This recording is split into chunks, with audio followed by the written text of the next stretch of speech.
Hello, hello. Welcome to my channel. I'm Bridget from Bridget's Astrology, and thank you for joining me for the look at the week ahead and what you can expect in regards to personal development.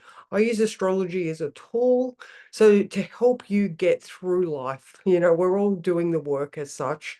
And yeah, this is just my offering to you on what I think are the important points of what you can expect in the upcoming week. And I don't know if I said it, but it was from the 9th to the 15th of September, 2024. Okay, so first of all, this afternoon at 4:50, we have Mercury moving back into its home sign of Virgo. Oh. Now, while it was in Leo, Leo, it's in fall, so it doesn't really function very well. I like to look at it as the king of the side quest, or constantly looking for that creative stimulation, not actually focused on the job at hand, but more like, how can we have some fun? Anyway, so this it went back into Leo on the 15th of August. So if you have some things that you started around that time, you are going to be able to complete those tasks or at least get the best out of them from now on. So yeah, contracts, um, routines, maybe you want to declutter, maybe you got all the craft supplies out while Mercury was in Leo and now it's time to reorganize your house. I know I did this weekend. My house had a complete overhaul, but we also did just have that Sun opposition Saturn. And yeah, it was time to get sensible. And like, we moved the TV out of our house completely. We do not have a TV in here now, but we do have a bookshelf in its place. So for us, that is more in alignment with who we are. We would like to educate ourselves rather than be indoctrinated by the things that, this Pluto in Capricorn, last ditch effort to control the masses and the narrative. We are like, no, we're not playing into that game anymore. Um, these are the things that we want our mind to be occupied by. So there's another factor of it. So I know I went off a little bit. Mercury is still in Leo, but it's all about, but getting specific with the things that you want your mind and thoughts to be taken up with. All right. So paying attention to what needs improvement, productivity habits, structured routine, journaling, planning. Like I said, you might be completing those tasks that were started mid-August, so you can get a start on those things again. All right, so what else can we got? So that's today for the 9th. Now, the next lot of aspects that we have coming up are on the 12th. Now, we have Mars, okay, so the Sun in Virgo being ruled by Mercury, all right, who's now going to be back online, so functioning well, is going to be square to Jupiter in Gemini. Gemini is also ruled by Mercury. So now, in addition to that 12th date, Mercury is going to be sextile Mars in Cancer. All right, what does this mean? All right, so now Mercury is ruling the Sun and Jupiter. So with Mercury sextile Mars, we might get very excited. Mars is revving Mercury up a little bit. Although with Mars in Cancer, we are getting feisty and determined and potentially even aggressive around our home, family, traditions, ancestry, things that we feel like we need to protect. All right. So the Sun in Virgo, square Jupiter in Gemini, you know, don't overpromise things. All right. With Mercury back online, we could feel like, oh my God, my brain functions again. Oh, I can do it all. But we don't want to promise anyone else that you can do it all. How about you just ease into achievement and don't overwhelm yourself by feeling like you're amazing and awesome in the moment when Mercury changes, because you're just going to have that poof power aspect. So that will always dissipate. We have, the flow, the ebbs, the troughs, if that's the right way to term that. Anyway, you know what I mean.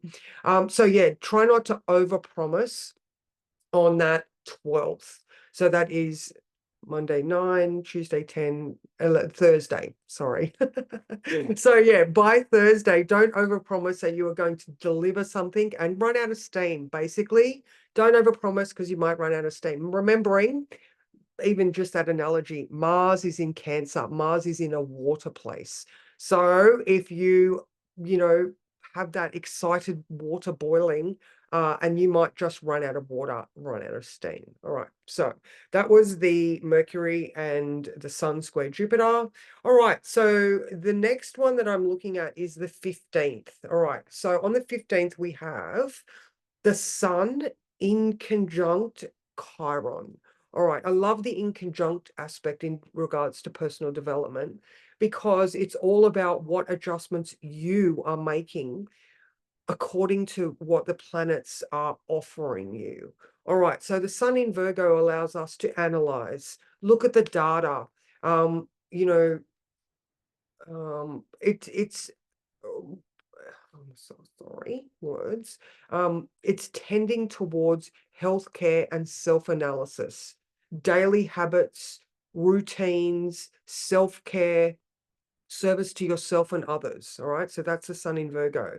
Now, the in conjunct to Chiron is the wounds that we have had as an individual. So, where in the past has your person or your personality experienced a hurt that has made you alter yourself in some way? All right. So, if we can make that adjustment because we are doing this self analysis that causes us to go, oh, I see where I'm not being authentic. And when I have a look at that old hurt, it has taught me a lot. All right. So from that teaching and self-awareness, you can then change your behavior. It's all about behavior modification because you can see where those flags have been flying. Whether they are red, they can now turn to green. All right. And then Chiron is also, he is the mentor to the gods, so he specializes in turning those pains into achievement and strength. All right. So, an in conjunct to me is very much like a plank hold. It doesn't feel comfortable when you're doing it, but your core, that core self is strengthening as you go. Amazing. All right, so that was the 15th. And on the same day, we have Venus trine Jupiter. All right, so Venus is in Libra, being all lovely and aesthetic, and, really looking to mediate and find balance between parties. All right, so you could just be, aesthetically changing your environment like I did. Everything has been beautifully cleaned and dusted and changed around as well. So, maybe you are looking at your immediate environment and remembering that your thoughts reflect your environment and vice versa. So, maybe just a good declutter is in order. Anyway, so that trine to Jupiter is very supportive for growth, abundance, relationships. So it's a very much a feel good aspect, and the universe is shining on you. So the more work you do towards balance, whether it is yourself or relationships, because Jupiter also is a very social, it wants to go and have that social activity, go get together and have some fun with friends. So that's on the 15th, which is the Sunday. So maybe Sunday you can plan for, an outing, and thinking about what adjustment needs to be made. Maybe you go and have a walking meeting, or go and meet someone by the river so you can go and have a long walk and a chat, rather than going and meeting at a bar to have bevies, which is definitely Jupiter as well. So yeah, practicing self-love, and celebrating wins with friends. So they're the main aspects for the weeks that I wanted to talk to you about. So yeah, I hope that you have a week where you work through your stuff with ease. There is no shame or blame when you are working with personal development. It's about just identifying and altering your own behavior. Now, lastly, I would just like to say, now my mentoring and coaching group is changing to a different format now. It is $97 a month right? So that is 8 hours worth of time. So I do 2 1-hour sessions a week, Tuesday 9:30 and Friday 9:30. Now you can come and have an open forum. We have an amazing group of people that support each other. Now, thinking about that, I can look at your chart at any of those meetings, and a half an hour chart reading for me is $99. So you get like 8 times the amount of opportunity to come and just ask questions. Like if you're going through things where this personal development is concerned, and you would like to see some clarity around what your chart is saying in regards to that, so that you can undo those knots, then it's a fabulous opportunity. Like honestly, $97 a month to have all of that potential time to work through what your chart is going through. So I will put the link is in the description below. Yeah, and I grow my services through word of mouth. So if you like what I do, then please pass it on to someone. Maybe if you're in Lifetime to Level Up on Facebook, you can click the invite button and invite people. Or if you're here on YouTube, then you can, share the link and give it to someone who you think would appreciate or like what I do. So thank you so much, and I will see you next week for what's happening this week and what you can get out of it. So, mwah.